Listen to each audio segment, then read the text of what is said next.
আচ্ছা, শীটের প্রথম পেজে যা আছে এটা একটা ইনফরমেশন জাস্ট, যে আমাদের শীটে কয়টা কলাম, কয়টা রো আছে, তারপরে কয়টা সেল আছে, ঠিক আছে? এগুলাই ইনফরমেশন। তারপরে হচ্ছে যেমন এটা একটা টেবিল, এগুলাকে বলা হয় কলাম, এটাকে বলা হয় রো, আমাদের এক্সেলটাকে বোঝার জন্য। আচ্ছা, এবার আসি আমরা ফার্স্ট পেজে, ক্যালকুলেশন। ক্যালকুলেশন আছে না? সবাই বের করছেন ক্যালকুলেশন পেজ?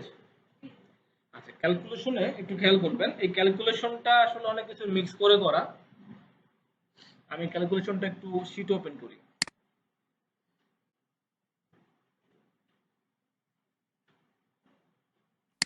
ক্যালকুলেশন,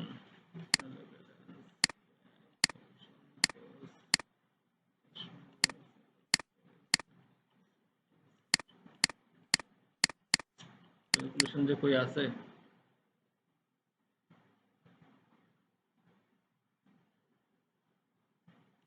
আচ্ছা, আমি নর্মাল একটা শীট ওপেন করি। ওকে, তো এই যে ক্যালকুলেশনের বিষয়টা আছে, এখানে তেমন কিছু না, জাস্ট দেখেন আমাদের এখানে কিছু ইনফরমেশন দেওয়া আছে। এটা আমরা শিখবো হচ্ছে শুধুমাত্র আমাদের ফর্মুলা গুলা বোঝার জন্য। যেমন ক্যালকুলেশনে কি কি আছে, এবিসিডি হচ্ছে আমাদের এই যে সেলের এবিসিডি, তাই না? আর 1 2 3 4, ওকে। এই বাকি জিনিসগুলো একটু কপি করি।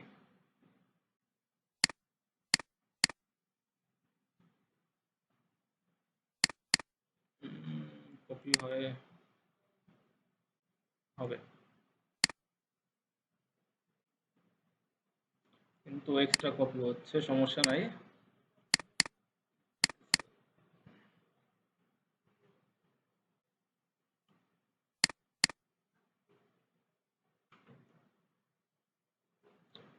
আচ্ছা, আমাদের হচ্ছে এই কয়টা ঘর লাগবে, ঠিক আছে? এই কয়টা ঘর লাগবে। তো আমি এটা কপি করে এখানে এনে পেস্ট করে দিচ্ছি। ওকে, এখন এই জায়গায় খেয়াল করবেন, আমি এই ঘরগুলো এভাবে থাক।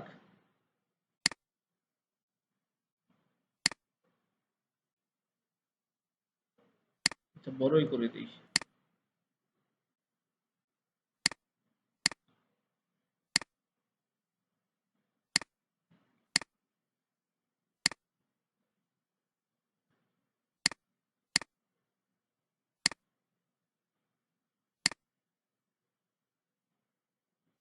আচ্ছা, এই হচ্ছে আমাদের সবগুলা সেল।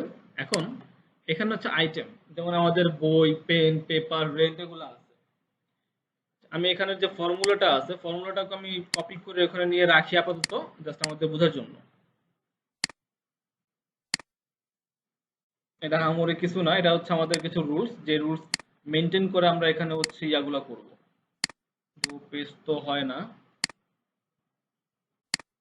আচ্ছা, লাগবে না। দেখেন, তো এখানে বলতেছে যে আইটেমগুলা, আমরা এখানে কিছু আইটেম, কয়টা মাস, 3টা মাস আছে, তাই না? এখন ধরে নেই এটা একটা খরচের হিসাব। তো আমরা হিসাব করতে চাই জানুয়ারি, ফেব্রুয়ারি আর মার্চ মাস মিলে আমরা কত টাকার বই কিনলাম, এটা আমরা হিসাব করতে চাই, তাই না? হিসাবের যোগ ইয়াটা, ফলাফলটা হচ্ছে আমরা এই ঘরে রাখতে চাই, সামের ঘরে। ঠিক আছে? ওকে, এখানে একটা, এই যে সাম, সামের এই যে সাম, এই সামের ঘরের সূত্র হচ্ছে এইটা। ঠিক আছে? এখন কেন সূত্র এটা ওখানে বসবে? এখানে ওকে, পেস্ট হয়েছে।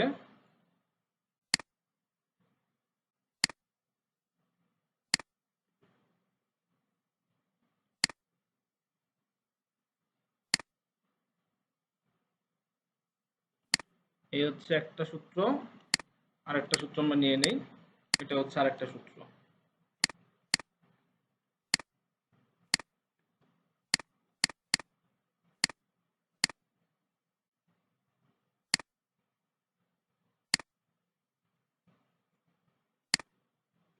আচ্ছা, এই হচ্ছে আমাদের সবগুলো সূত্র। এখন এই যে সাম লেখা দেখতে পাচ্ছেন সবাই?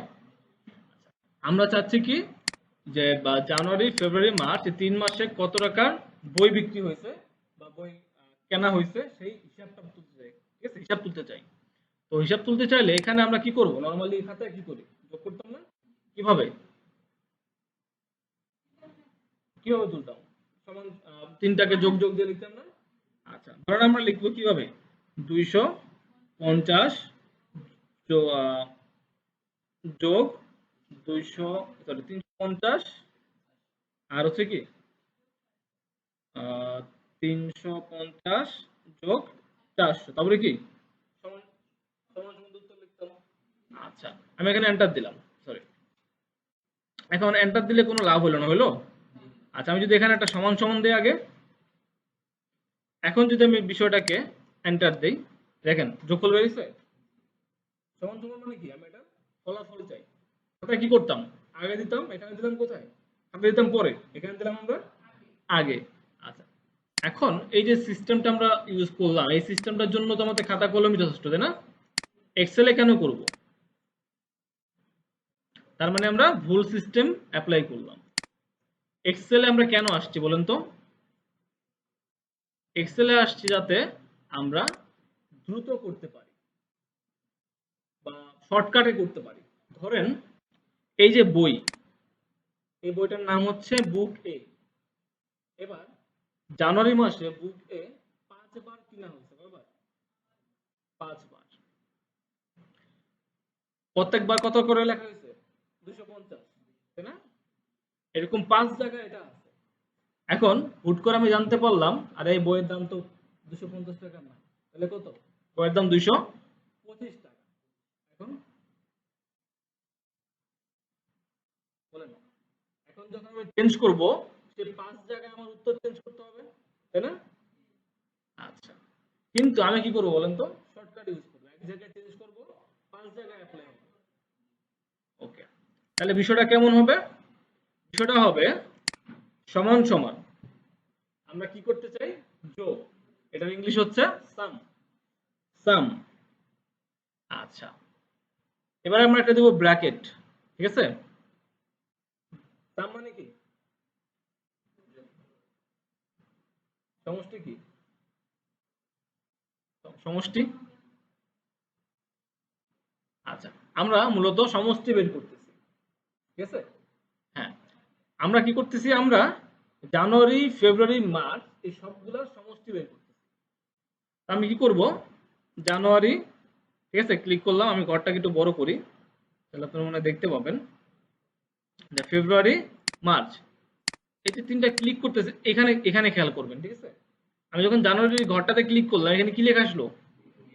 B2। আচ্ছা এখানে C2। ওকে, আমি কি করব, B2 তে ক্লিক করে এইভাবে এই পর্যন্ত আসলাম, কি আসলো? B2 is to D2, মানে B2 তে শুরু হবে, D2 তে শেষ হবে। ব্র্যাকেট ক্লোজ করলাম, তার মানে আমি কি কি বললাম?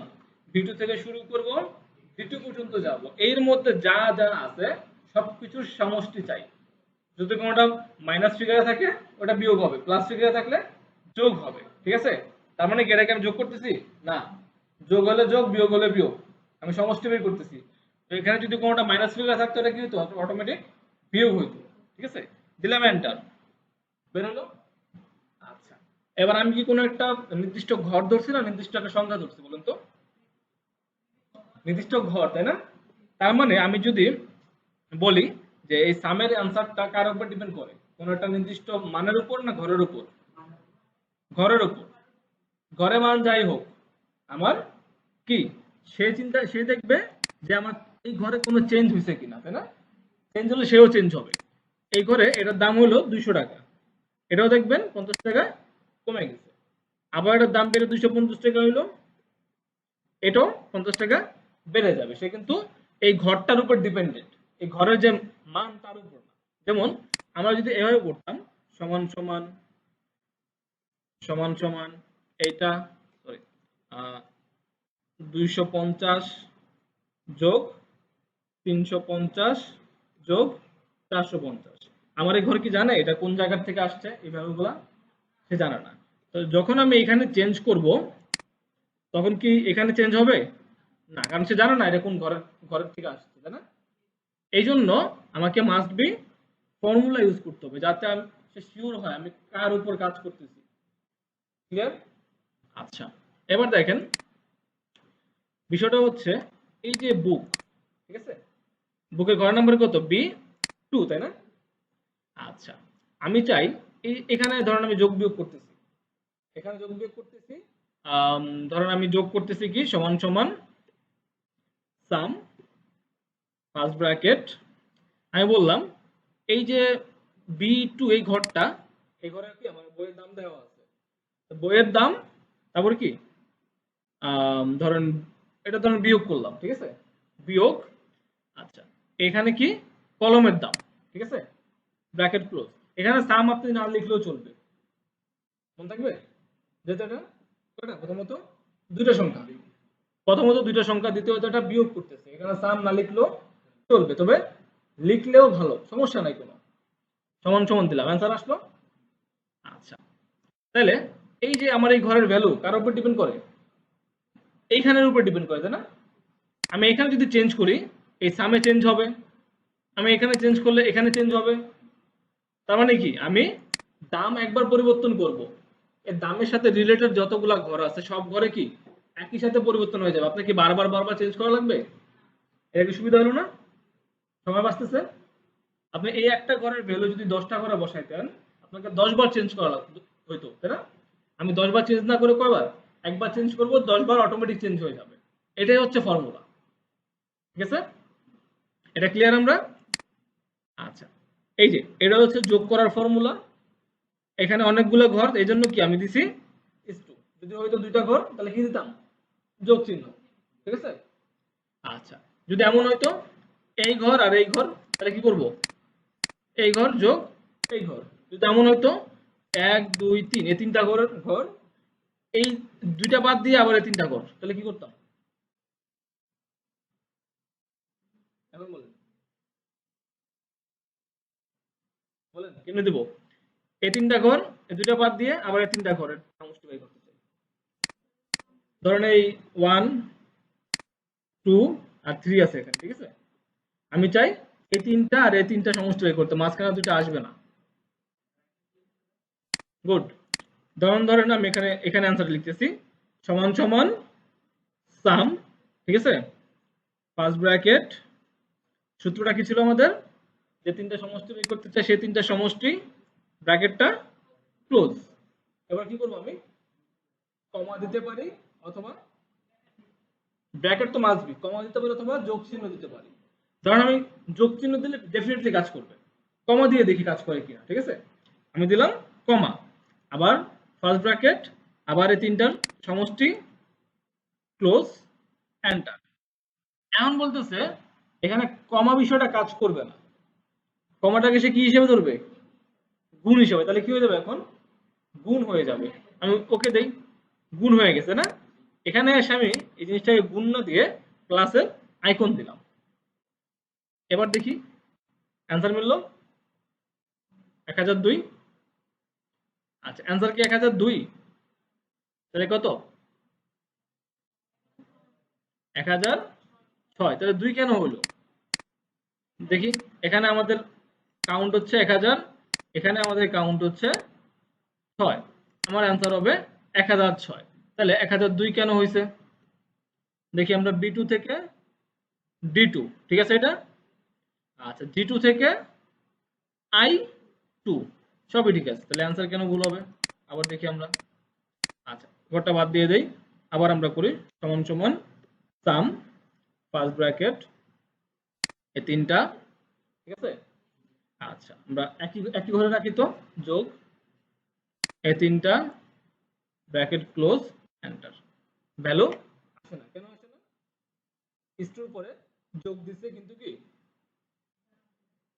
কিন্তু এখানে আমি কি দেই নাই, ব্র্যাকেট দেয় নাই। আচ্ছা, ব্র্যাকেটও দিলাম, এখন তো সব ঠিক আছে, তাই না?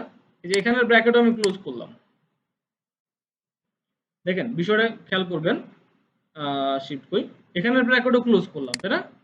এন্টার দিলাম, কত মিসিং, 4 মিসিং, তাই না? আচ্ছা, বিষয়টা যদি এমন হয় এই লাস্টে একটা ব্র্যাকেট দিলাম আর সামের পরে আরেকটা ব্র্যাকেট দিলাম, এখন দেখি তো ভ্যালু আসে না। ওকে, এবার কথা হচ্ছে আমি ডাবল ব্র্যাকেট বাদ দেই, সিঙ্গেল ব্র্যাকেটে তো নিয়ম অনুযায়ী হওয়ার কথা, তাই না? হওয়ার কথা না সিঙ্গেল ব্র্যাকেটে, কিন্তু হচ্ছে না।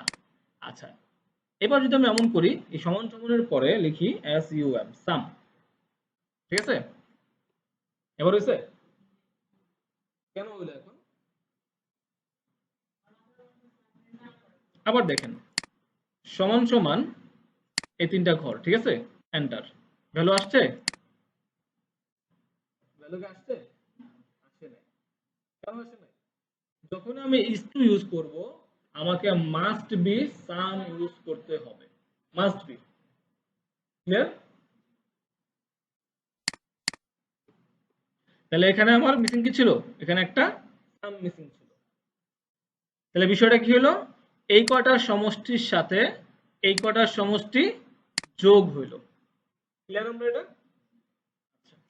তাহলে গেল হচ্ছে আমাদের কি যোগ, যোগ ক্লিয়ার আমরা? বিয়োগ, বিয়োগের ব্যাপারে যদি আসি, যোগেরও যা সূত্র, বিয়োগেরও একই সূত্র। একাধিক বিয়োগ করলে সাম দিয়ে করবেন, কিন্তু মজার বিষয় হচ্ছে সাম মানে কি? যোগ। তো যদি বিয়োগ করতে হয় বিষয়টা কেমন হবে? এটা থেকে এটা বিয়োগ করবো, তাই না? কিন্তু আমরা যদি সাম ইউজ করি তাহলে কি হয়ে যাবে? যোগ হয়ে যাবে। তাহলে কি করতে হবে? এখানে একটাতে আমার মাইনাস চিহ্ন রাখা লাগবে যদি সাম ইউজ করে করি। আর যদি ওই হিসাব না করি তাহলে কি ডিরেক্ট এই যে এটা হচ্ছে আমাদের সূত্র, সমান সমান এটা থেকে এটা বিয়োগ। কিন্তু এখানে কয়টা রাশি বিয়োগ করা যাবে? দুইটা, দুইটা বেশি বিয়োগ হবে না। ধরেন আপনি তিনটা দিলেন তাহলে কি হবে? না, সিম্পল হিসাব, তিনটা যদি আপনি বিয়োগ দিয়ে দেন, প্রথম দুইটা বিয়োগ হবে, সেই বিয়োগফল থেকে আবার 3 নাম্বারটা বিয়োগ হবে, সেই বিয়োগফল থেকে আবার 4 নাম্বারটা বিয়োগ হবে, এইভাবে করে হইতেই থাকবে। তার মানে কি আপনি একাধিক বিয়োগ করতে পারবেন, সেটা ডাজন্ট ম্যাটার। ঠিক আছে, ট্রাই করি আমরা। সমান সমান এই ঘর বিয়োগ এই ঘর বিয়োগ এই ঘর, বেশি দিয়ে বলছি না, ওকে, এন্টার দেই। বিয়োগ হলো -500, 250 থেকে 350 বাদ দিলে কত থাকে? -150, -150 থেকে 400 বিয়োগ দিলে -550 থেকে 500। আচ্ছা দেখি, সমান সমান এটা বিয়োগ এটা, আমার অ্যান্সার কত হলো? 100, সরি 100 ছিল, 100 থেকে আরো 400 বিয়োগ দিলে কত হবে? -500। কারণ -400 থেকে -400 বিয়োগ, স্যার বিয়োগে বিয়োগে কি হয়? যোগ হয়, তাহলে -500। আমাদের ক্যালকুলেশন ঠিক আসতেছে। তার মানে কি আমি একাধিক রাশিও বিয়োগ করতে পারি। ঠিক আছে? আচ্ছা যদি এমন হয় এবার, সমান সমান সাম ফার্স্ট ব্র্যাকেট, সাম মানে কি? যোগফল, তাই না? আচ্ছা এইটা মাইনাস এইটা, অ্যান্সার কি হবে? হবে? দেখি, হইলো? আচ্ছা ওকে, এবার আমরা এখানে আসি, আবার বিয়োগ। ঠিক আছে, বিয়োগ করলাম কারে? এটারে। এখানে কটা রাশি? একটা না? তাহলে কি আমাকে আবার সাম ইউজ করতে হবে? না, যদি একটার অধিক হইতো তাহলে আমরা কি করতাম? সাম দিয়ে ব্র্যাকেট দিয়ে আবার লিখতাম, তাই না? কিন্তু এখানে সংখ্যা কয়টা? একটা, একটা তো সমষ্টি হয় না, হয়? যদি সমষ্টি না হয় তখন কি সাম হবে? হবে না, জাস্ট নরমালি এটা বসাই দিব। ঠিক আছে, এন্টার। কাজ করলো? সাম বিষয়টাকে গোলাবেন না, সাম মানে যোগ না, সাম সাম মানে কি? সমষ্টি, সমষ্টি। ঠিক আছে, সাম কখনো আমরা যোগের সাথে মিলাবো না, কিন্তু সাম হচ্ছে সমষ্টি, এতটুকু মাথায় রাখবো আমরা। ঠিক আছে, ওকে। এবার আসেন গুণ, বিয়োগ আর গুণ একই বিষয়, একই রকম জিনিস, একই রকম ভাবে আসবে, শুধুমাত্র কি আমরা সাইনটা চেঞ্জ করব। বিয়োগের জায়গায় গুণ, তিনটা রাশি গুণ দিলে কি হবে? প্রথম দুইটা রাশি গুণ হবে, গুণফলের সাথে তৃতীয় রাশি দিয়ে গুণ হবে। ঠিক আছে, আবার যদি একাধিক হয়, প্রথম দুইটা গুণ ওই দুইটা সমষ্টির সাথে আবার পরের দুইটা গুণফলের মানে পরের দুইটা গুণফল কি হবে? গুণ দিব, মানে হচ্ছে কি সাম দুইটা সংখ্যার গুণফল, এবারে গুণ, আবার সাম, আবার দুইটা সংখ্যার গুণফল, তাহলে কি হবে? প্রথম দুইটার গুণফলের সাথে পরের দুইটা গুণফলের গুণ হবে। আচ্ছা যদি এমন করতাম, সাম তারপরে হচ্ছে ধরেন বি2 গুণ ডি2, এবার আমরা দিলাম মাইনাস, আবার লিখলাম সাম a2 গুণ b2, তাহলে কি হবে? প্রথম দুইটার গুণফল থেকে পরের দুইটা গুণফল বিয়োগ হবে। তার মানে কি ফর্মুলা আমি আমার নিজের মতো করে বানাইতে পারতেছি না? আপনি ফর্মুলা আপনার নিজের মতো করে বানাবেন, ফর্মুলার জন্য আপনাকে কোনো বাধা ধরা নিয়ম নাই, শুধুমাত্র কি আপনি এই যে রুলসটা ফলো করবেন যে কখন কোথায় কি দিতে হবে, ঠিক আছে? এবার আপনি নিজের মতো করে ফর্মুলা বানাবেন, রিজন হচ্ছে এই যে ফর্মুলাগুলা এটা কি আমার প্রয়োজন অনুযায়ী বিভিন্ন রকম হইতে পারে, আমার যখন যেরকম মন চায় তখন সেরকম ফর্মুলা আমার বানানো প্রয়োজন হতে পারে, কখনো যোগ করতে হতে পারে, কখনো বিয়োগ করতে হতে পারে। এই ফর্মুলা কেন? আমাদের কাজকে সহজ করার জন্য, এই জন্য আমরা এটাকে যেইভাবে মন চায় বানায় নিব, শুধুমাত্র কি গ্রামাটিক্যালি সঠিক হইতে হবে, গাণিতিকভাবে সঠিক হইতে হবে, ঠিক আছে? তাইলেই হবে। ভাগের ক্ষেত্রে কি করবো আমরা? সেম রুলস, ঠিক আছে? ভাগের ক্ষেত্রেও সেম রুলস। আচ্ছা, এবার আসেন অ্যাভারেজ। অ্যাভারেজ বুঝি? গড়। আচ্ছা, সমষ্টি সমষ্টি সূত্র কি ছিল? সাম। অ্যাভারেজের সূত্র থাকবে সমান সমান অ্যাভারেজ, বাকি সবকিছু সেম। সাম দিলে কি হইতো? যোগফল বের হইতো। অ্যাভারেজ দিলে কি বের হবে? গড় বের হবে, ঠিক আছে? আর কিছুই না। অ্যাভারেজের নরমাল সূত্র কি বলেন তো? তো আমরা অ্যাভারেজের নরমাল সূত্র জানি? অ্যাভারেজের নরমাল সূত্র হচ্ছে যে কয়টা সংখ্যা আপনি যোগ করবেন সেই সংখ্যা না, মানে সেই ধরেন যে কটা রাশি যোগ আপনি যোগ করবেন সেই রাশির যে ইয়াটা আর কি সংখ্যাবাচক শব্দটা আছে ওটা দিয়ে ভাগ করবেন। যেমন আপনি 5টা রাশি যোগ করলেন তাহলে আপনি কি 5 দিয়ে ভাগ করবেন, ঠিক আছে? সোজা কথা হচ্ছে আপনি সমান ভাগে ভাগ করে দিচ্ছেন, এটাই হচ্ছে গড়। ক্লিয়ার আমরা? আচ্ছা, তো গড়ের সূত্র শুধুমাত্র এভারেজ বসাবো। ম্যাক্স সেম সূত্র, আমার মতো শুধুমাত্র কি লিখবো আমরা? ম্যাক্স। ম্যাক্স মানে কি? ম্যাক্সিমাম। ধরেন আমি বললাম বি2 থেকে ডি5 পর্যন্ত জানতে চাই, বি2 থেকে ডি5, তাহলে এখানে কয়টা ঘর ধরবো বলেন তো আমাকে? কয়টা কাউন্ট হবে এই জায়গায়? 4টা কেন কাউন্ট হবে বলেন? আমি এখান থেকে শুরু করব, এখানে শেষ করব। আচ্ছা, সবসময় মাথায় রাখবেন যে এই জিনিসটা একটা চারকোনা বাহু আকারে আসবে, ঠিক আছে? একটা চারকোনা বক্স। আমি এখান থেকে শুরু করে এইখান পর্যন্ত যদি যাই তাহলে কি সবগুলা মানে 12টা বক্স সিলেক্ট হচ্ছে, তাহলে এখানে কয়টা? 12টা। আমি যদি এখন বলি ম্যাক্স বি2 ইজ টু ডি5, তার মানে কি বি2 থেকে ডি5 পর্যন্ত যা আছে, আপনি বি2 থেকে ডি5 পর্যন্ত যদি যেতে চান আপনাকে অবশ্যই এখান থেকে একটা বক্স আঁকতে হবে এরকম করে। তার মানে কি এখানে যা আছে সবার মধ্যে কি এই সূত্রটা এখন রাখলে হবে। যদি এখানে ডি5 বসে আর যদি বলতাম ডি2 তাহলে কি হবে? কয়টা এখানে? এইখানে 3টা ঘর, তাহলে এই 3টা ঘরের কাউন্ট হবে।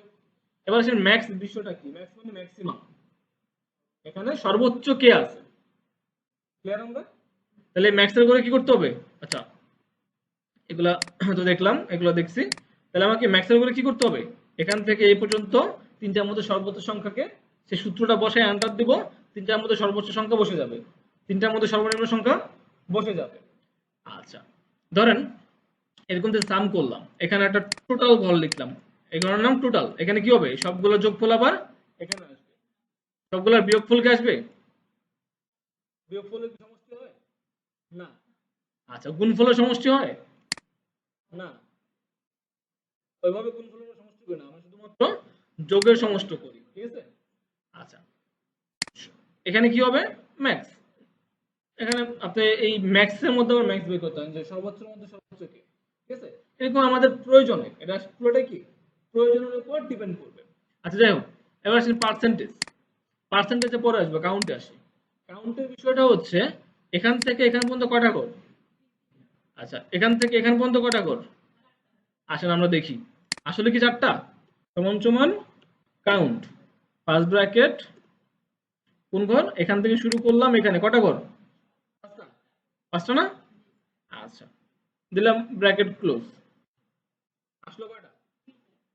কেন আসলো? ব্ল্যাঙ্ক কাউন্ট করবে না, আপনাকে দেখাবে কয়টা ঘর ফিল করা হয়েছে, সে কয়টা ঘর কাউন্ট করবে। ক্লিয়ার আমরা? ওকে, এবার হলো কি পার্সেন্টেজ, তাই না? পার্সেন্টেজটাও এখানে এইভাবে দিছি মানে এই যে এই একটা সূত্র এমন না কিন্তু, পার্সেন্টেজও আমার প্রয়োজনে কি হবে? পরিবর্তন হবে। কেমন? নরমালি পার্সেন্টেজের সূত্র কি? বলেন। নর্মাল আমরা পার্সেন্টেজ বের করি কিভাবে? ধরেন 50 টাকার 10% কিভাবে করবো আমরা? 50 ভাগ 100 গুণ 10, তাই না? এটা তো পার্সেন্টেজ এখানেও আছে। ওই 50 মানে ধরেন B2 আমার সংখ্যা, তাকে 50% করতে চাই। কিভাবে এটা? সে গুণ আগে করছে, ভাগ পরে করছে, সমস্যা হবে?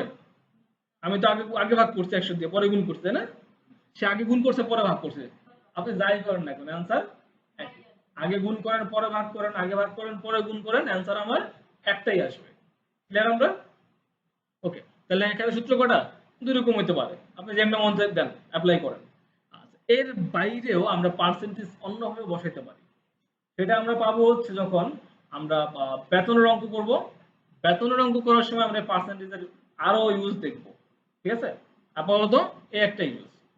আচ্ছা, এই একটা যদি এই টেবিলটা যদি আপনারা পারেন, আশা করতেছি আমাদের শীটের ম্যাক্সিমাম টেবিল আপনাদের হয়ে যাবে। কিভাবে আমরা দেখি, এবার সবাই শীটগুলোর দিকে তাকান। শীটের পরবর্তী ঘর জব কার্ড। আচ্ছা, দেখেন জব কার্ডে তেমন কিছু না, কয়েকজন এমপ্লয়ির হিসাব লেখা আছে এবং তাদের কিছু মার্ক দেওয়া আছে। এবার আমরা জানতে চাই তিতুন নামের ছেলেটা সে টোটাল কত মার্ক পেল। সূত্র কি? সমান সমান সাম ফার্স্ট ব্র্যাকেট তিতুনের এই যে বি, এর নাম্বার কত? ভালো মতো দেখেন, এখানে কত? 2, এবং এখানে কে 2, তাই না? ওকে, B2 থেকে K2 শেষ। আচ্ছা, একটা জিনিস মাথায় রাখবেন, আমাদের এখানে আমাদের এখানে এই যে সূত্রগুলো দেখেন না, মাঝে মধ্যেই কিছু কিছু মিস্টেক থাকবে, একদম মানে সিম্পল মিস্টেক, যেটা আপনাদের দেখে বোঝার কথা। ঠিক আছে? আপনি যদি সেটা না বুঝেন তাহলে কিন্তু কি হবে, আপনার উত্তর মিলবে না, সঠিক হবে না। সঠিক হবে না বলতে উত্তরই আসবে না, আসবে কি ভ্যালু অথবা হচ্ছে ট্রেডমার্ক, উত্তরই আসবে না। তার মানে কি আপনি সেখানে কি করছেন, দেখে দেখে ভুল তুলছেন। এই জন্য আপনাকে মাথায় রাখতে হবে, যখনই এমন এরর দেখবেন তখনই বুঝবেন এখানে কিছু একটা ভুল আছে, যেটা আপনাকে ফাইন্ড আউট করতে হবে। এখানে কি ভুল আছে বলেন? না, এখানে কোনো ভুল নাই, ভালো মতো দেখেন। ব্র্যাকেট নাই, K70 আছে না? এটা এটা এটা আসলে কি হবে, ব্র্যাকেট হবে। ক্লিয়ার? এটা হবে ব্র্যাকেট, কিন্তু আছে কি জিরো। এরকম ভুলগুলো বের করব, আর এখানে কোনো ভুল নাই। আচ্ছা, এবার আসে আমরা টোটাল বের করলাম। অ্যাভারেজের সূত্র কি? এই সবগুলাকে আমরা অ্যাভারেজ করব, সমান সমান অ্যাভারেজ, দেন সূত্র বসাই দেব। এরকম প্রত্যেকটা হবে না? এবার আসেন সবাই মিলে কত বলবো, এখানে কি তাহলে সবার টোটাল, মানে যে এইগুলার যোগফল এখানে, আবার এই অ্যাভারেজের যোগফল এখানে। ঠিক আছে? অ্যাভারেজের কি যোগফল হবে? অ্যাভারেজের যোগফল দরকার না, আমার শুধুমাত্র টোটালের যোগফল হইলেই হবে। অ্যাভারেজের কি হয়, অ্যাভারেজের আবার অ্যাভারেজ হয়। ঠিক আছে? মানে কি এগুলো সব যোগ করব, যোগ করে আবার এখানে ভাগ করে দেব, অ্যাভারেজ করে দেব। এটার মধ্যে দরকার না, আমরা শুধুমাত্র টোটালেরটাই টোটাল একবার বসাবো। ম্যাক্সিমাম, আমি কার ম্যাক্সিমাম জানতে চাই, এটা সবার লাস্টে দাও না? তার মানে কি সবার মধ্যে ম্যাক্সিমাম অবশ্যই, তাই না?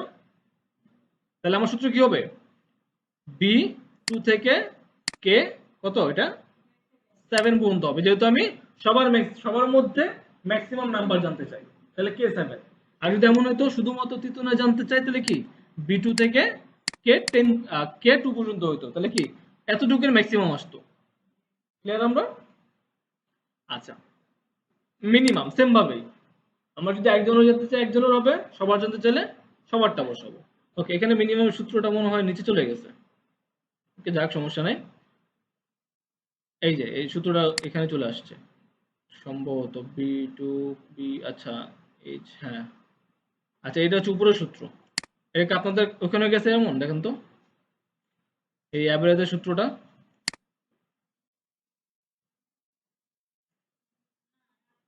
একসাথে আছে। আচ্ছা ঠিক আছে, এই যে অ্যাভারেজের সূত্র, টোটালের সূত্র, ঠিক আছে?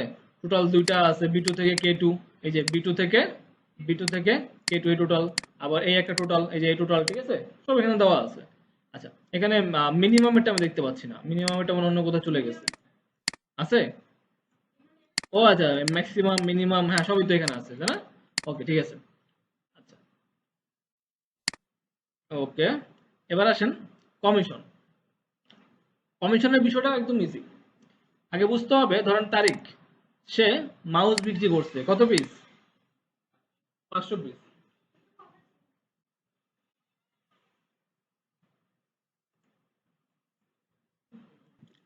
এবার আসেন এখানে, তো সে মাউস বিক্রি করে কত পিস? 500 পিস। প্রত্যেক পিসের রেট কত? 200। তাহলে সে কত টাকায় বিক্রি করলো? নর্মাল গুণ হবে, তাই না? গুণ আছে এখানে, আছে না? আচ্ছা, এবার তাকে কমিশন দিবে কত? শুধু তাকে দিবে নাকি সবাইকে দিবে? সবাইকে সেম কমিশন দিবে না? তাহলে আমার সূত্রে কি হবে? টোটাল যে টাকাটা বিক্রি করছে সে টাকাটা কোথায় আছে? কত নম্বর ঘরে আছে বলুন তো? এফ কত? F2, মানে যে সে যে টোটাল বিক্রি করলো 500 পিস 200 টাকা রেটে, সেই অ্যামাউন্টটা কোথায়? F2 তে আছে। তাকে যখন কমিশন দেওয়া হবে অবশ্যই তার বিক্রয়কৃত পরিমাণের উপর দেওয়া হবে, তাই না? সে পরিমাণ কোথায়? F2 তে। তাহলে তাকে F2 এর যে অ্যামাউন্টটা তার উপরে 10% দেওয়া হবে। আমরা কি এখানে অ্যামাউন্ট উল্লেখ করব? অ্যামাউন্ট যদি আমি উল্লেখ করি তাহলে কি এটা শর্টকাট হইলো? আমি কি চাই? আমি চাই তার জন্য সূত্র লিখবো, সেই সূত্রটাকে আমি কি সবারটাতে অ্যাপ্লাই করব। সূত্র লিখবো একজনের জন্য, সেই সূত্র আমি কপি পেস্ট করে প্রত্যেক ঘরে বসাই দেবো শুধুমাত্র। তাহলে আমার কি কোনো অ্যামাউন্ট লিখতে হবে? আচ্ছা, যদি আমার অ্যামাউন্ট লিখতে না হয়, মজার বিষয় কি জানেন? এইখানে জাস্ট একবার কাজ করব না, বাস শেষ। এটা আমি এইভাবে দিব, এটার অ্যামাউন্ট এটার উপর ডিপেন্ড করবে, এটার অ্যামাউন্ট এই দুইটার উপর ডিপেন্ড করবে, আর এই সবগুলোর অ্যামাউন্ট ডিপেন্ড করবে কোথায়? এই দুইটা। তার মানে আমাকে কি করতে হবে বলুন তো? মূলত অ্যামাউন্ট আপডেট করতে হবে এই দুইটা ঘরে, বাকি সবগুলা ঘর কি অটোমেটিক চেঞ্জ হবে, তাই না? বাকি ঘরে আমি কি লিখে রাখছি? ফর্মুলা লিখে রাখছি। সবগুলা অটোমেটিক চেঞ্জ হবে সূত্র অনুযায়ী, শুধুমাত্র আমাকে কাজ করতে হবে কোথায়? এই দুইটা ঘরে কাজ করতে হবে। এখানে চেঞ্জ হলে বাকি সব জায়গায় অটোমেটিক চেঞ্জ হয়ে যাবে, বাকি জায়গায় আপনি ধরতেও হবে না, সব অটোমেটিক হিসাব নিকাশ হয়ে যাবে। তার মানে কি আপনার হিসাব নিকাশ করতেই হচ্ছে না, আপনি অ্যামাউন্ট বসাচ্ছেন, হিসাব নিকাশ অটোমেটিক হচ্ছে। ক্লিয়ার আমরা? আচ্ছা, এটা তো পাইলাম, কমিশন পাইলাম। এবার নেট অ্যামাউন্ট, মানে তাকে কমিশন দেওয়ার পরে রইলো কত, সেটা কিভাবে করবো? কত টাকা বিক্রি করলাম তার থেকে কত টাকা কমিশন দিলাম। বিক্রি করেছি কোথায়? F2 তে। কমিশন দিছি কোথায়? G2 তে। তাহলে F2 থেকে G2 বিয়োগ। আচ্ছা, এটা তো আমি একটাই লিখলাম, তাই না? এই ফর্মুলাটা প্রত্যেকটা ঘরে আমি কিভাবে পেস্ট করব?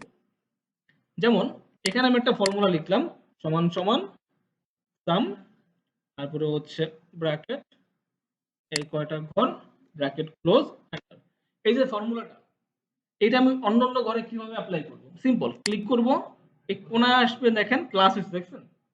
ধরে টান দেন, বাস অটোমেটিক হয়ে গেছে। আর কিচ্ছু করতে হবে না। এবার আপনি এখানে যাই দিবেন না কেন, পাশের জায়গা কি হবে? অটোমেটিক চেঞ্জ হবে।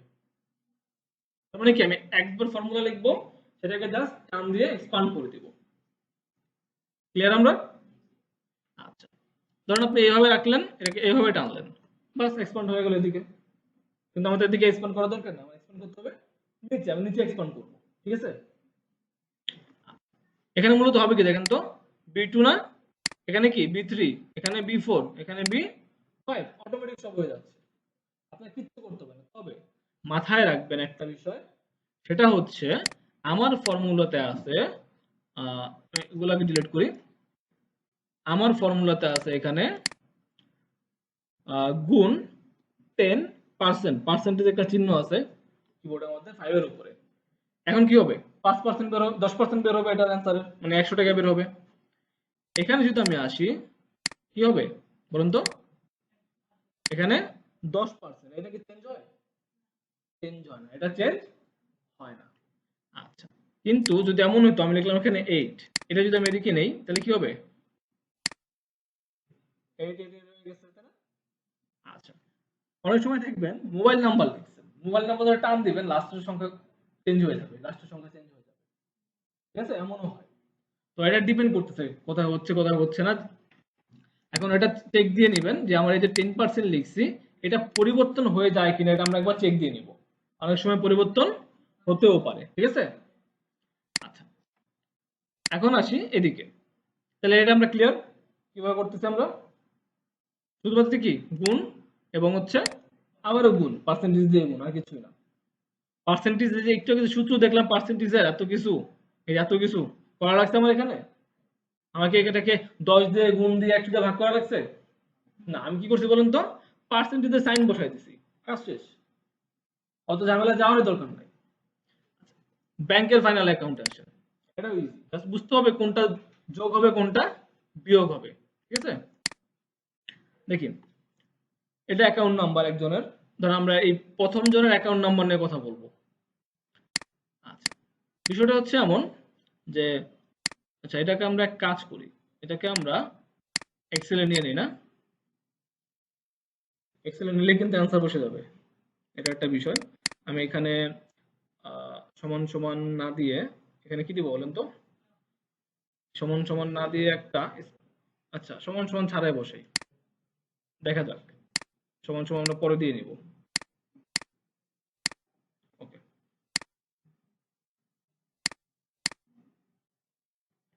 এই হচ্ছে কপি করলাম, নাকি কাট হয়ে গেছে, ভুল বাটন চাপ লাগছে, কপি করলাম, এখানে এসে আমরা পেস্ট করে দিই।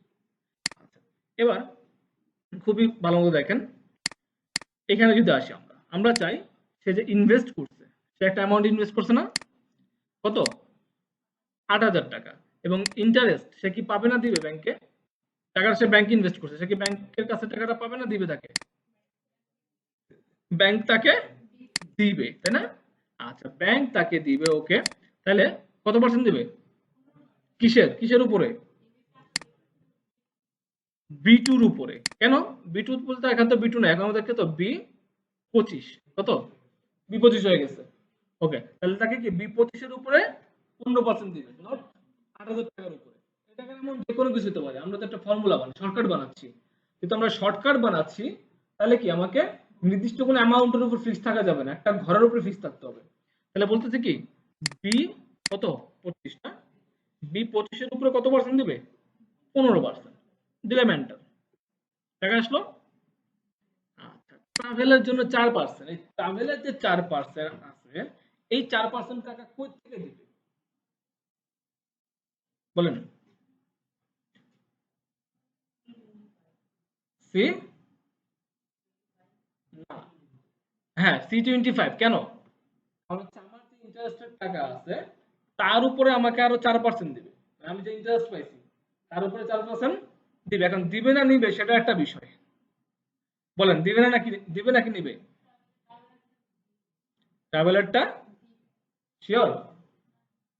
ব্যাংক কি আপনাকে ট্রাভেলের টাকা দেয়, ব্যাংক, আপনি ট্রাভেল করছেন ব্যাংকের কার্ড ইউজ করে, বা ধরুন ক্রেডিট কার্ড ইউজ করে আপনি ট্রাভেল করলেন, সে টাকাটা কি মাস শেষে, বছর শেষে কেটে নেবে, মাস শেষে কেটে নেবে, তাহলে কি এটা আমাদের কর্তন, কর্তন কার উপরে হয়, মূল টাকা তো ফিক্সড ডিপোজিট, ফিক্সড ডিপোজিট তো ব্যাংক ধরে না, ব্যাংক ধরে কি বলুন তো, ডিপোজিটের উপরে যে সুদ পাবেন তার থেকে সবকিছু হবে, ব্যাংক চার্জ হবে, সবকিছু হবে, তাই না। মূল টাকা তো আপনি ফিক্সড, ওটা সে ধরবে না, আপনি ধরতে পারবেন না, তাহলে ইন্টারেস্টের উপরে।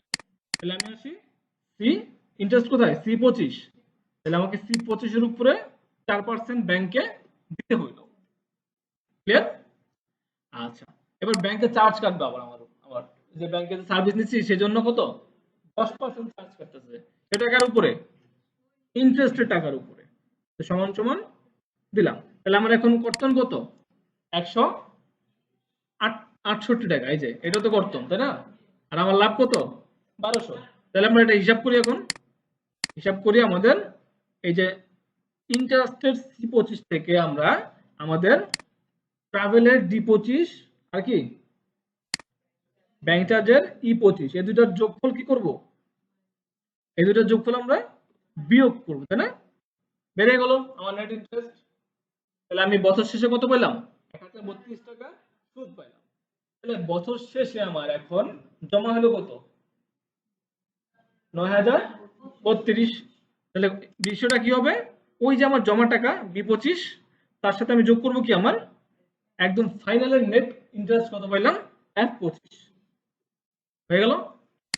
এবার আমি কি করব, সবগুলা ঘর ধরবো, এভাবে জাস্ট টেনে দিব, বাস ডান, সব যোগ বিয়োগ একসাথে হয়ে গেছে।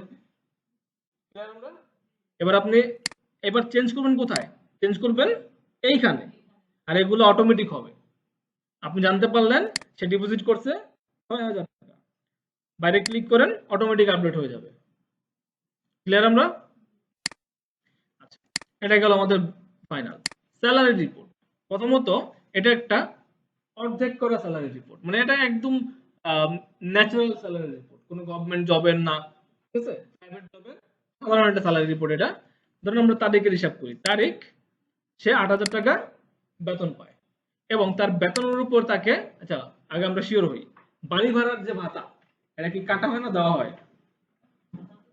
দেওয়া হয়। আচ্ছা, ধরুন বাড়ি ভাড়া, ভাতা তো লেখা নেই, বাড়ি ভাড়া, এই বাড়ি ভাড়া কর্মচারীকে দেওয়া হয়। আচ্ছা, মেডিকেল অ্যালাউন্স দেওয়া হয়, তারপরে চা নাস্তা দেওয়া হয়, প্রভিডেন্ট ফান্ড, প্রভিডেন্ট ফান্ডের আবার কাহিনী আছে, এটা মূলত কাটা হয় তবে দেওয়াও হয় না। এটার বিষয়টা হচ্ছে প্রভিডেন্ট ফান্ডের নিয়ম দুইটা, একটা হচ্ছে আপনার থেকে কাটবে, ধরুন আপনার থেকে 5% কাটলো, এবার যদি ভালো কোম্পানিতে জব করেন আপনার থেকে যেমন 5% কাটবে, আবার আপনাকে আমাদের যে কর্মচারী মালিক, মালিক আরো 5% তার তরফ থেকে দিবে। ওটা কি হবে তখন, ওটা আপনার পাওয়া হবে, কাটাও হবে, ডাবল হবে, আপনি পাচ্ছেন একবার আবার কেটে নিচ্ছে একবার, ঠিক আছে। তার মানে কি, প্রভিডেন্ট ফান্ড অনেক সময় দ্বিগুণ আকারে পাওয়া হয়, মানে দ্বিগুণ আকারে কাটা হয়, আর পাওয়া হয় কি একবার। তখন কি বুঝবো আমরা যে এই দ্বিগুণ কাটছে, ওখানে কি মালিকেরও একবার একটা দান আছে। এটা খুব কম কোম্পানি দেওয়া হয়, যে মালিকও আপনাকে প্রভিডেন্ট ফান্ড দিচ্ছে, খুব কম কোম্পানিতে দিবে। ধরে নেওয়া এখানে শুধুমাত্র আপনার থেকে কেটে নিচ্ছে, মালিক দিচ্ছে না, ঠিক আছে। এবার আসেন, ওই যে বললাম যে এটা হচ্ছে একটা সংক্ষিপ্ত জায়গা, যেখানে আপনি সবকিছু পাবেন না, আপনি প্রভিডেন্ট ফান্ডে সব পাবেন না, বহুত কিছু আছে, আপনাকে গাড়ি বাড়ি দিচ্ছে, আপনি গাড়ির যে বিষয়টা আছে, গাড়ি বাড়ির যে বিষয়টা আছে সেখানে আবার ঝামেলা আছে, আপনি ট্যাক্সের যে বিষয়, এখানে ট্যাক্সও কিন্তু নাই, ঠিক আছে। আমরা সিম্পল করতেছি, তো তাকে বাড়ি ভাড়া দেওয়া হচ্ছে কত, 30%, তাই না? আচ্ছা, 30% যদি বাড়ি ভাড়া দেওয়া হয় কার উপর দিবে, মূল বেতন। সবসময় মাথায় রাখবেন, বেতনের যা কিছু আছে সবকিছু কিসের উপর হয়, মূল বেতনের উপর হয়, ঠিক আছে। তাহলে তাকে মূল বেতনের উপর 30% দিবে, মূল বেতনের উপর 15% ভাতা দিবে, সবকিছু মূল বেতনের উপরে। এটা পারবো না আমরা percentage করে? আচ্ছা, এবার যোগ করে ফেলি আমরা, যে সব সে সর্বমোট কত পাচ্ছে, কত, C2D2E2, যে এখানে সরি B2 থেকে এটা তো পাচ্ছে, হ্যাঁ, বি থেকে E2 পর্যন্ত সে পাচ্ছে, তাহলে কি স্যার তার সর্বমোট পাওনা আমরা পেয়ে গেলাম। এবার তার থেকে কর্তন করা হচ্ছে প্রভিডেন্ট ফান্ডের 5%, হচ্ছে মূল বেতনের উপরে 5%। এবার আমরা যদি হিসাব করি তাহলে নিট সে বেতন কত পাইলো, ওই যে তার মোট বেতন থেকে কর্তনটা আমরা বিয়োগ দিব, বিয়োগ দিলে এই যে এখানে বের হয়ে যাবে, F2 থেকে G2 বিয়োগ দিব, স্যালারি আমরা ক্লিয়ার। ওকে, স্যালারি ক্লিয়ার হলে এবার আসেন কস্ট শিট। কস্ট শিটটাও ইজি, আমরা জাস্ট বের করব, ধরেন আমার কাছে 50টা কলম আছে, প্রত্যেকটা কলমের দাম কত, 500 করে, এবং এই কলমগুলো ধরুন সেল করার জন্য আমার আরো 60 টাকা করে খরচ হয়েছে, ঠিক আছে। আচ্ছা, এবং আমি কলমগুলো সেল করছি কত, 90 টাকা, কত, 900 টাকায়। তাহলে আমার এখন আসেন আমার প্রফিট কত, প্রফিটের সূত্র কি, উৎপাদন ব্যয়, তারপর হচ্ছে কি বিক্রয়ের জন্য অন্যান্য যে ব্যয়গুলো আছে, এবং এটা এইগুলো সমষ্টি বিয়োগ করবে কই থেকে, বিক্রয়কৃত অর্থ থেকে। তার মানে কি বিক্রয় মাইনাস বিক্রয় করার পর্যন্ত আমাদের যত ব্যয় আছে সব। দেখেন আমার বিক্রয় কোথায় আছে, ই টু তে আছে, ই টু থেকে আমি বিয়োগ করবো কি আমার খরচগুলা, খরচ কোনগুলা বলেন তো, প্রত্যেকটা কলমের জন্য খরচ কত, 500 টাকা, আর এটা বিক্রির জন্য কমিউনিকেশন চার্জ কত, 60 টাকা। তাহলে কি C2 আর D2 এর যোগফল হচ্ছে আমার খরচ। তাহলে আমি বিক্রয়ের যে E2 থেকে আমি C2 আর D2 বিয়োগ করে দেব। ক্লিয়ার এটা? ক্লিয়ার সবাই? আচ্ছা, সিম্পল অঙ্ক। আচ্ছা, এবার আসেন এখানে, এটা হচ্ছে ব্যালেন্স শিট। দেখতে জটিল মনে হয় না? খুবই ইজি। এখানে আয় আর ব্যয়ের হিসাব, এক পাশে আয় এক পাশে কি ব্যয়। এই সবগুলা আয় যোগ করলাম এই যে সাম দিয়ে, সবগুলা ব্যয় যোগ করলাম সাম দিয়ে, ব্যালেন্স এই যে এটা যে যোগফল, তার থেকে এটা যোগফল বিয়োগ দিব, ব্যালেন্স বের হয়ে যাবে। খুবই ইজি এটা, ঠিক আছে। আচ্ছা, এই ম্যাথটা খুবই ফেভারিট ছিল আমার, কারণ হচ্ছে এখানে জাস্ট আপনি বুঝলেই হবে যে কোনটা আয় কোনটা ব্যয়, আর কিচ্ছু লাগে না, নগদ নাম্বার পেয়ে যাবে, ঠিক আছে। তো এগুলো ইজি। ক্যাশ মেমো, এটাও ইজি। যেমন হচ্ছে আপনি 30টা মাউস কিনলেন, প্রত্যেকটা মাউসের দাম 550 টাকা, তাহলে দাম কত আসলো? এই দুটো গুণ ফলতে না, আপনাকে 5% ডিসকাউন্ট দেওয়া হলো, এই যে ডিসকাউন্টের অ্যামাউন্ট। আচ্ছা, আগের বার তো ডিসকাউন্ট আমরা এক ঘরে লিখছিলাম তাই না, 10% ডিসকাউন্ট, কিন্তু এখানে ডিসকাউন্টের জন্য আলাদা একটা ঘরই করা হয়েছে, বলুন তো কেন? এক একটা প্রোডাক্টের এক এক রকম ডিসকাউন্ট, ডিসকাউন্টের কি ভ্যারি করতেছে তাই না। তাইলে আমি যে এখানে লিখবো, এখানে কি আমি ডিসকাউন্টের পরিমাণ লিখবো 5% 10%? না, আমরা এখানে কি লিখবো, হরটা লিখবো, তাই না। তো যখন আমি এটাকে এরকম বাড়াবো তাহলে কি হবে বলুন তো, এখানে ঘরটাও চেঞ্জ হবে, কখন F4 পরের বার কি হবে F5, তার মানে কি এই ভ্যালুটা এখানে ধরে যাবে। তো যখন হচ্ছে আমার ডিসকাউন্টের পরিমাণ চেঞ্জ, প্রত্যেকবার চেঞ্জ হচ্ছে, তখন আমি কি করব, ফিক্সড কোনো ডিসকাউন্ট না লিখে আমি ডিসকাউন্টের পরিমাণটা একটা আলাদা ঘরে লিখবো, আর এখানে হচ্ছে আমরা সেই ঘরটাকে ইয়া করব, সিলেক্ট করে দিব, তাহলে আমার অটোমেটিক ডিসকাউন্ট নিয়ে নিবে, যে কত টাকা বিক্রি করলাম, এই যে কত টাকা বিক্রি করলাম গুণ কত টাকা, কত পার্সেন্ট ডিসকাউন্ট দেবো সেই ঘর, ঠিক আছে। বাস, আমার একটা ডিসকাউন্ট বেড়ে গেল না। এবার আমি এই বিক্রি থেকে এই ডিসকাউন্টটাকে এখানে বিয়োগ করলে আমার নেট প্রাইস বের হয়ে যাবে। ক্লিয়ার এটা আমরা? সিম্পল জিনিস কিন্তু সবগুলা। আচ্ছা, এটা আমরা পরের দিনের জন্য রাখবো কারেন্সি, ঠিক আছে। এবং এখানে যে ঘরটা আছে, ঘরটা আসলে এখানে দুইটা টেবিল, এখানে একটা না এখানে দুইটা টেবিল, তো এটা আমরা পরে আসি। আর এটা হচ্ছে আমাদের একটা ইনফরমেশন, এটা কিন্তু টেবিলের অংশ না, এটা আমাদের জাস্ট একটা ইনফরমেশন, ঠিক আছে। এটা আমরা পরে যাব। সেলস রিপোর্ট পারবো না, 5,000 পিস, 50,000 পিস কম্পিউটার আছে, প্রত্যেকটা, সরি 50,000 টাকা কম্পিউটার দাম, প্রত্যেকটা কম্পিউটার, সরি 50 পিস আছে আমাদের কাছে, তাহলে টোটাল আমাদের কত কত আছে গুণফল, তার উপরে ভ্যাট বসানো হবে 10%, তাহলে গুণফলের উপর 10% ভ্যাট যোগ হয় না বিয়োগ হয়, ভ্যাট যোগ হয় তাই না। তাহলে আমি এই যে ভ্যাট যোগ করে দিলাম, বাস বের হয়ে গেল, ঠিক আছে। আমরা যখন কোম্পানিতে যাই আমরা কিন্তু ভ্যাট দিয়েই কিনি, তারা যখন তাদের সেলস হিসাব করবে যে কি পরিমাণ সেল হলো, তারা কিন্তু ভ্যাটটাকেও হিসাব করবে যে ভ্যাট সহ এত টাকা সেল হয়েছে, সেই ভ্যাট আবার তারা কি করবে, সরকারকে দিয়ে দিবে, ঠিক আছে। আচ্ছা, তাহলে ভ্যাট কারা দেয়, আমরা দেয় না কোম্পানি দেয়, ভ্যাট সাধারণ জনগণ দেয়, কিন্তু ডিরেক্ট জনগণকে দেয় না, তারা কি করে জনগণ থেকে নেয়, নিয়ে আবার সরকারকে দিয়ে দেয়, ঠিক আছে। আচ্ছা, এটা গেল ইলেকট্রিসিটি বিল, এটা আসলে কিছু না, ঠিক আছে। এটা ইলেকট্রিসিটি বিলের কোনো কাতারেই পড়ে না, এটা জাস্ট আপনাকে একটা বেসিক ধারণা দেওয়ার জন্য। কিন্তু মেইন ইলেকট্রিসিটি বিলের যে ইয়াটা ফর্মুলাটা, সেটা হচ্ছে আপনাদের লাস্ট শীটের কালারফুল করা যে শীটটা, ওটা হচ্ছে আমাদের মেইন ইলেকট্রিসিটি বিল, আর হচ্ছে স্যালারি রিপোর্টের, ঠিক আছে, ওটা হচ্ছে মেইন। তো এখানে ইলেকট্রিসিটি বিলের যে বিষয়টা আছে, এটা আপনি কিচ্ছু না, জাস্ট দেখেন এখানে কিছু ফর্মুলা দেওয়া আছে, ফর্মুলাটা এটা হচ্ছে আসলে কি, এটা হচ্ছে ছোট একটা ফর্মুলা, এই ফর্মুলাটা যদি আপনি ট্রাই করেন তাহলে পরের দিন ওই ফর্মুলাটা আপনার বুঝতে সুবিধা হবে, ঠিক আছে। এই ফর্মুলাটা আমরা ছোট করে বুঝি, এটা কিছু না, এটা হচ্ছে একটা রুলস আছে, এখানে মনে হয় রুলসটা দেওয়া নাই, দেখি ইলেকট্রিসিটি বিলের, না দেওয়া নাই, ওকে। এখানে তেমন কিছু না, এখানে বলতেছে যে সি টু কোথায় আছে, সি টু মানে হচ্ছে কত ইউনিট আমি খরচ করলাম, ঠিক আছে।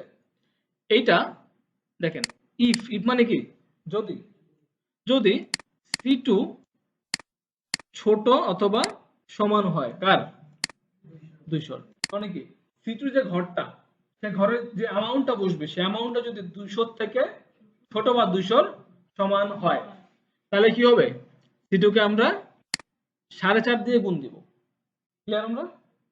আচ্ছা দেখেন, আমি শর্ত শেষ করার পর একটা কমা দিচ্ছি তাই না, আবার আমার কথা শেষ করার পর আরেকটা কমা, দেন আবার পরবর্তী শর্ত দিলাম যে যদি এই সি2টা 450 থেকে ছোট অথবা সমান হয়। এখন 450 থেকে ছোট কি আছে, আবার 200 আছে না? তাইলে এখানে আগে একটা তো শর্ত দিচ্ছে না, তো কি হবে, আমার কম্পিউটার ফার্স্টে দেখবে যে 200 পর্যন্ত একটা শর্ত দেওয়া আছে, তার মানে পরের শর্তটা 201 থেকে শুরু করতে হবে।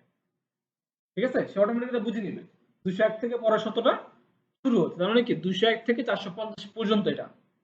যাই হোক, তো 450 পর্যন্ত যদি হয় তাহলে কি করতে হবে, সেটাকে C2 কে 5 দিয়ে গুণ করতে হবে।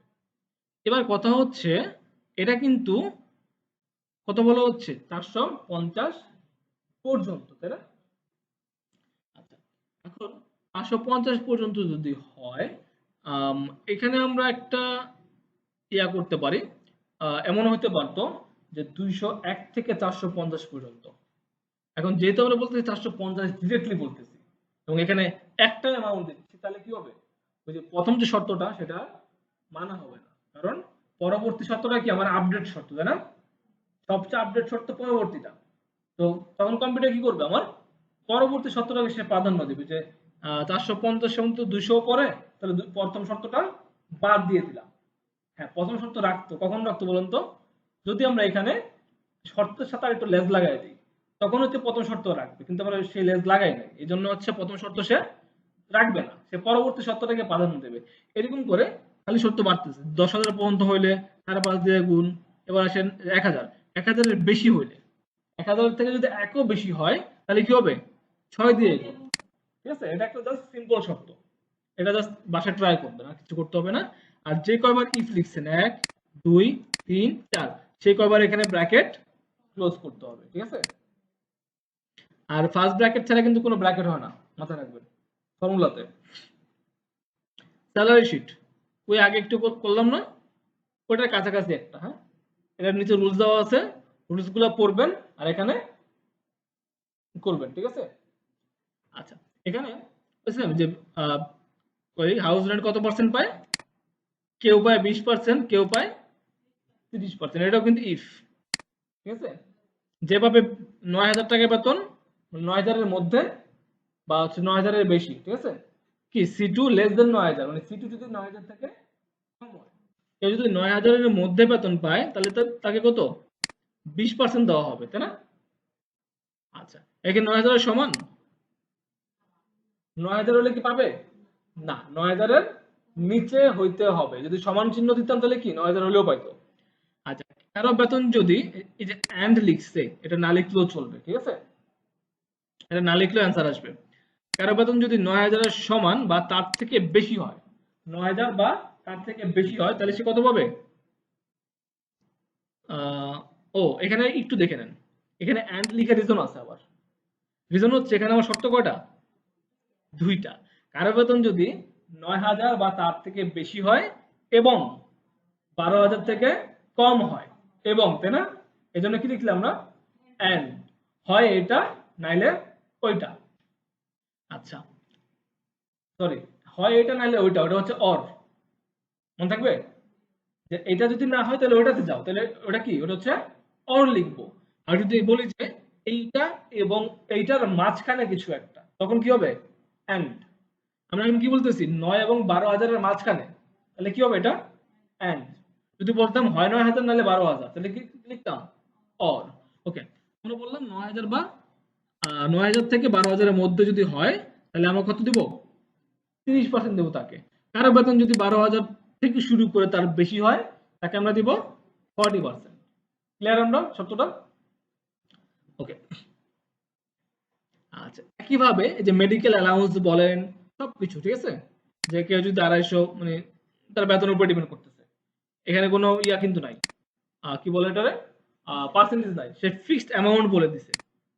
ঠিক আছে, কারো বেতন 9,000 হলে, 9,000-এর কম হলে সে 250 টাকা পাবে, 9,000 থেকে 12,000-এর মধ্যে হলে সে 350 টাকা পাবে ফিক্সড। তাহলে আমার সূত্রে কি হবে, এখানে ফিক্সড একটা অ্যামাউন্ট বসবে, কোনো পার্সেন্টেজ না। ঠিক আছে, আচ্ছা, এরকম ট্রাভেল থেকে শুরু করে সবগুলো আছে। আর ওভারটাইম যে বিষয়টা আছে, এটা আপনারা নিজেরা দেখেন, ওভারটাইমটা আমি নেক্সট ক্লাসে আর একটু ব্রিফলি বুঝাবো। ঠিক আছে, এটার বাইরেও একটু কিছু আছে, ওটা আমি বুঝাই দিব। তো এখানে ওভারটাইমের বিষয়টা সেম, আমি জাস্ট একটু বলে দিই ওভারটাইমের বিষয়টা কি। ওভারটাইম হিসাব করে কি হবে বলুন তোমরা, আপনি এক মাসে কত ঘন্টা কাজ করলেন, আপনার সেই ঘন্টা প্রতি যে ইনকাম, এবার কোম্পানি অনেক সময় ঘন্টা প্রতি ইনকামের সমান আপনাকে ওভারটাইম দেয়, অনেক সময় 1.5 গুণ দেয়।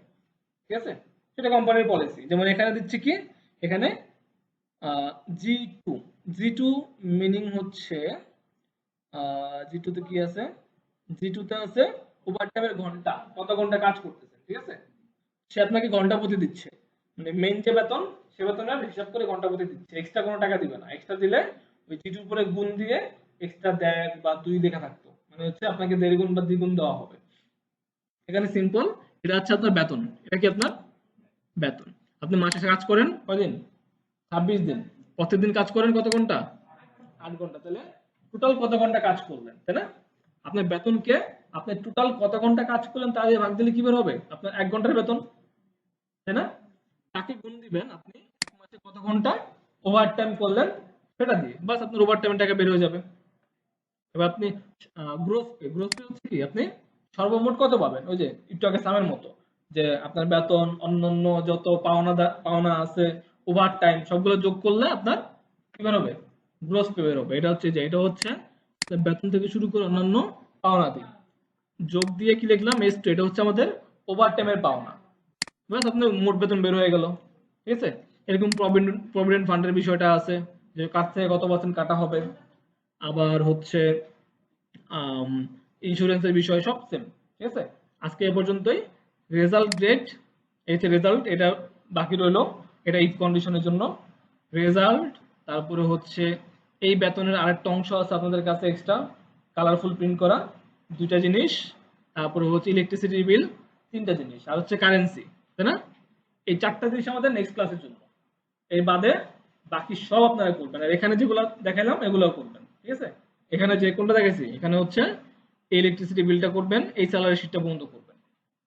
শুধুমাত্র আপনাদের গ্রেডের যেটা আছে, এই গ্রেড করতে হবে না, গ্রেড, তারপরে হচ্ছে কারেন্সি, এবং লাস্ট পেজের যে 2টা কালারফুল পেজ আছে ওই 2টা, এ কটা বাদে বাকি সব বাসা থেকে করে ফেলবেন। কিভাবে করবেন বলেন তো? এক্সেল নেবেন কই থেকে, আপনাদেরকে আমি ফাইল দিছি, দেখে দেখে তুলবেন এক্সেলে। ঠিক আছে, হ্যাঁ, এক্সেলে দেখে দেখে তুলবেন। এই এখানে যেমন আছে হুবহু তুলবেন। এই যে 1 2 3 4 আর এবিসিডি তো লেখা লাগবে না, লাগবে?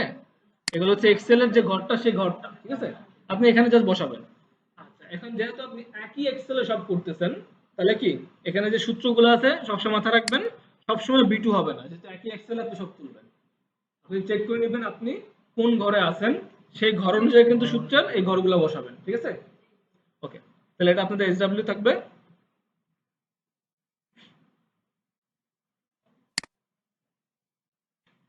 আজকে 10 নম্বর ক্লাস না?